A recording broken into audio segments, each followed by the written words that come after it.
প্রশংসা তুমি যত ইচ্ছে করো, কিন্তু অপমান ভেবে চিন্তে করো, কারণ অপমান হলো সেই ঋণ যা সুযোগ পেলে সবাই সুদ সহ ফেরত দেয়।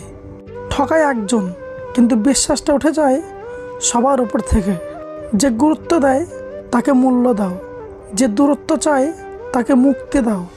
সময় ঠিকই চলে যায়, তবে কথাগুলো মনে থেকে যায়। দুঃসময় এলেই মুখোশের আড়ালে মানুষ চেনা যায়। ভরসা তাকেই করো যে তোমার 3টে জিনিস বুঝবে। নাম্বার 1, হাসির পেছনে থাকা দুঃখ। নাম্বার 2, রাগের পেছনে থাকা ভালোবাসা। নাম্বার 3, চুপ থাকার পেছনে কারণ। জীবনটা সেই মানুষের সাথে কাটানো উচিত যার চেহারার চেয়ে মনটা বেশি সুন্দর।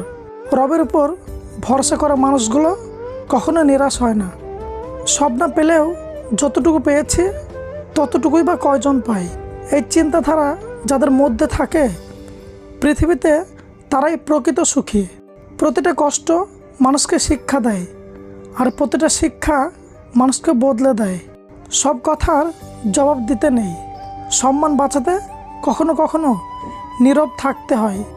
যেটা সহজে পাওয়া যায় সেটা হলো কষ্ট, যেটা কষ্ট করে পেতে হয় সেটা হলো সম্মান, আর যেটা মন থেকে পাওয়া যায় সেটা হলো ভালোবাসা।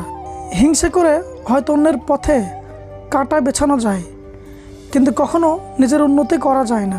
ভিডিওটি ভালো লাগলে প্লিজ একটা লাইক করবেন, আর চ্যানেলে নতুন হয়ে থাকলে চ্যানেলটি সাবস্ক্রাইব করে পাশের বেল বাটনটি বাজিয়ে দিন। ধন্যবাদ।